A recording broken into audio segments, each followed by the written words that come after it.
सूचना केवल हमारे विचार हैं, वित्तीय सलाह नहीं। निर्णय लेने से पहले खुद शोध करें। किसी भी लाभ या हानि के लिए हम उत्तरदायी नहीं हैं।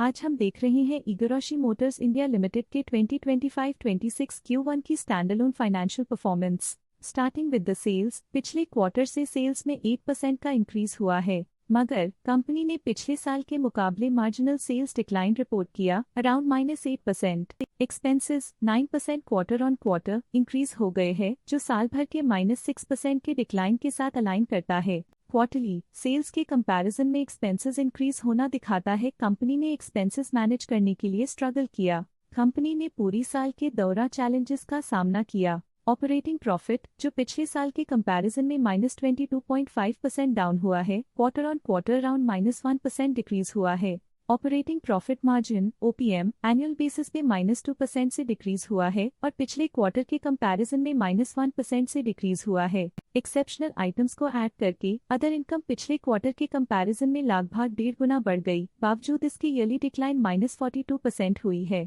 इंटरेस्ट एक्सपेंसेस पिछले क्वार्टर से 20.5% अप हुआ, लेकिन ईयर ओवर ईयर डिक्रीज -6% हुआ है। डिप्रिशिएशन कॉस्ट में 3.5% का क्लाइन देखने को मिला और ईयरली बेसिस पे 12% का इंक्रीज देखा गया। Profit before tax annually -69% decrease हुआ, लेकिन प्रोसीडिंग क्वार्टर से -17.5% डिक्रीज हुआ है। इस साल कंपनी ने 25% टैक्स पे किया और क्वार्टरली कंपनी ने 25.5% टैक्स पे किया है। नेट प्रॉफिट ने ईयर ऑन ईयर -69% का डिक्लाइन दिखाया, लेकिन लास्ट क्वार्टर से -18% का कंट्रैक्शन हुआ है। इस क्वार्टर के दौरान कंपनी का परफॉर्मेंस इतना अच्छा नहीं रहा।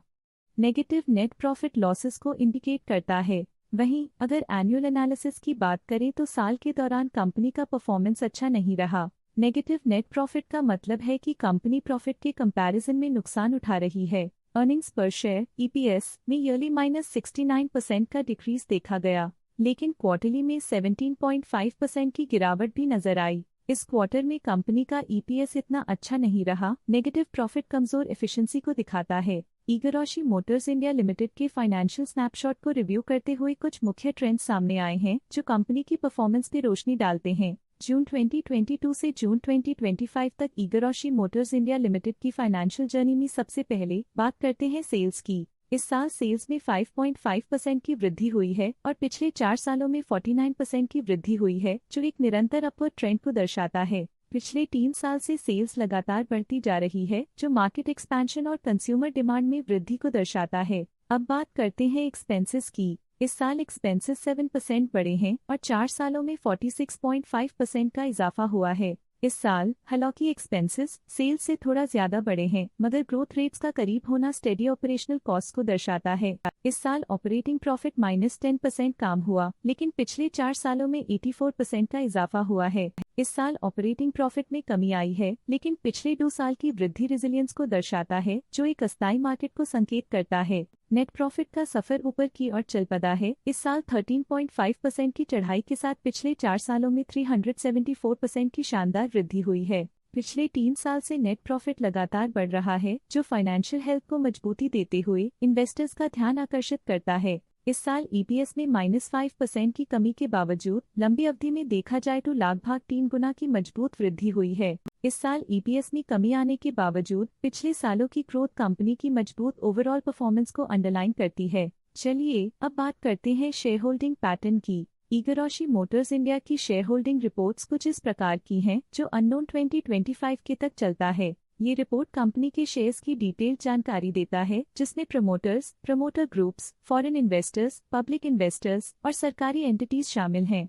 पब्लिक द्वारा हेल्ड शेयर्स का परसेंटेज 21.57% से इंक्रीज होकर 2025 के में 21.98% तक का इंक्रीज से देखा गया। ये चेंजेस स्टेट है कि पब्लिक की इन्वेस्टमेंट कंपनी में क्वार्टर टू क्वार्टर इंक्रीज हुई है। जब कंपनी के शेयर्स का अधिकतम हिस्सा प्रमोटर्स, FII, DII या गवर्नमेंट के पास होता है, तब ये माना जाता है कि कंपनी मजबूत हाथों में है, जो स्थिरता और मजबूत समर्थन को दर्शाता है और इस मार्केट की स्थिरता बनी रहती है। डोमेस्टिक इंस्टीट्यूशनल इन्वेस्टर के शेयर होल्डिंग में थोड़ा डिक्रीज आया 2025 के से 2025 के में, जो दिखाता है कि डोमेस्टिक इंस्टीट्यूशंस ने अपने स्टेक को -0.21 से डिक्रीज किया है। फॉरेन इंस्टीट्यूशनल इन्वेस्टर्स की शेयर होल्डिंग में थोड़ा डिक्रीज आया 2025 के से 2025 के में, जो दिखाता है कि फॉरेन इंस्टीट्यूशंस ने अपने स्टेक को क्वार्टर टू क्वार्टर -0.2 से डिक्रीज किया है, जिसे पता चलता है कि उन्होंने अपनी इन्वेस्टमेंट्स को पुल बैक किया है। ये था कंपनी का करंट शेयर होल्डिंग पैटर्न। आज के लिए फाइनेंशियल सेक्टर में इतना ही। देखने के लिए धन्यवाद। स्टॉक लेटेस्ट न्यूज अपडेट के लिए चैनल को सब्सक्राइब करें और वीडियो को लाइक एंड शेयर करें।